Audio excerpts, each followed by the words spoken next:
Let me let you in on a secret. Your boy Kevin Hart can throw a spinning back kick. Yeah, the same guy who's scared of ostriches is out here breaking boards. You know me as the funny guy, the one who makes you forget your problems for an hour. But after years of comedy, I needed a new challenge. Something that would push me, not just make people laugh. I wanted to feel strong, disciplined, in control. That's when martial arts kicked down the door of my life. It was a world of discipline and respect I knew nothing about. It was hard, intimidating, and everything I wasn't. But that's why I had to do it. I wanted to see if the little guy from Philly could be more than just a comedian. Could I add another tool to my belt? Maybe even a black belt one day? I was ready for a change. Comedy was my superpower, but I wanted to level up. So I stepped into the dojo, not knowing what would happen next. And trust me, it was nothing like the movies. This was about to get real.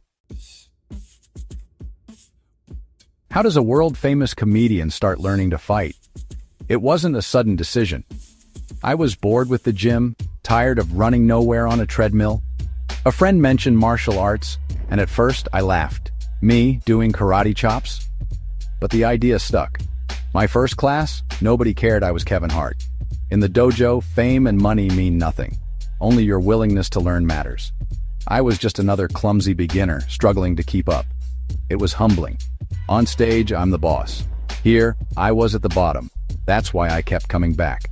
Martial arts became my therapy, my anchor. In the dojo, I couldn't think about work or fame, just breathing, stance, and not getting swept by a teenager. It forced me to slow down and be present. I failed a lot, but I kept showing up. It was the reset button I never knew I needed. I learned patience, humility, and the value of starting over. Every class I left a little better than I came in. That's what hooked me. Forget the movie montages. Learning martial arts is sweat, pain, and asking yourself, why am I doing this? My body was sore in places I didn't know existed. Flexibility? My high kick was barely a fire hydrant. My instructor looked like a ninja. I looked like a broken toy. It was embarrassing, but I had to put my ego aside and do the work. Stretching hurt, but I kept at it. The mental game was even tougher. Martial arts is chess, not a bar fight. You have to focus, anticipate, stay calm. If your mind wanders, you get popped in the face. Trust me, I learned that quick. But every time I pushed through, every small win felt huge. It wasn't about the crowd's roar. It was about beating the voice in my head telling me to quit. The real opponent was always me.